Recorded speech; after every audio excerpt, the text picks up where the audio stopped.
আসসালামু আলাইকুম, সবাই কেমন আছে? আজকের এই ভিডিওতে আপনাদের দেখাবো পানের বরজ সহ বিভিন্ন ধরনের ফল চাষ। দেখেন কত বড় বড় পান ফুটছে। এটা হলো আমাদের বাড়ির পাশে। এই হচ্ছে বাড়ি আর এই হচ্ছে পানের বরজ। এখন পানের দাম একদমই কম, কিন্তু কিছুদিন পর এত পরিমাণ দাম বাড়বে বলার বাহিরে। লেবুগুলো হচ্ছে সব চায়না লেবু। এখানে 4-5 প্রকারের লেবু আছে। এই গাছটা হচ্ছিল সব থেকে বড় লেবু। এটা একটু মোটামুটি বড় আছে এই জাতের গুলো। যে দেখেন একটা পেকে গেছে। দয়া করে চ্যানেলটা সবাই একটু সাবস্ক্রাইব করে নেবেন। এসব হচ্ছে সব আমাদের বাড়ির পাশে। গাছে প্রচুর পরিমাণে লেবু ধরছে, কিন্তু এখন পর্যন্ত পাকা শুরু করে নাই। সকালের আকাশটা দেখেন কত সুন্দর।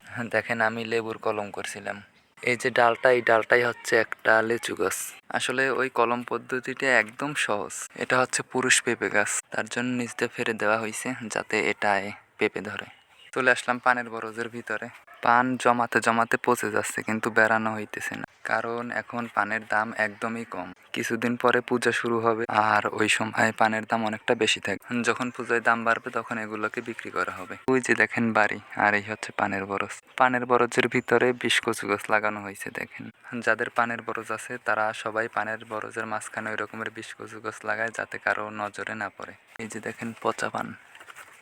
এখন পাকার সময় না, কিন্তু তারপরও দেখেন পেকে গেছে। এই পান নিয়ে কিন্তু ইউটিউবে আমি অনেক গান শুনছি। এই রকমের 3টে গাছ লাগাইছিলাম আমি 1 বছর আগে।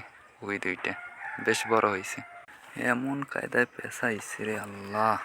আলহামদুলিল্লাহ, কমলা পাকা শুরু করছে। দয়া করে চ্যানেলটা সবাই একটু সাবস্ক্রাইব করে নেবেন। করা যায় 13টা আনারস গাছে আনারস ধরবে, 4টে আনারস গাছ। এগুলো হচ্ছে তালের আটি। যখন গছ চালাবে তখন এগুলোরে নবান্ন করে হবে। দেখেন যে সোলম গাছ, সোলমও আছে অনেক। এই আবার পানের বরজ। অনেক নারকেল হয়েছে গাছটায়। সবকিছুই বাড়ির পাশে আমাদের। ভালো থাকবেন সবাই। আল্লাহ হাফেজ।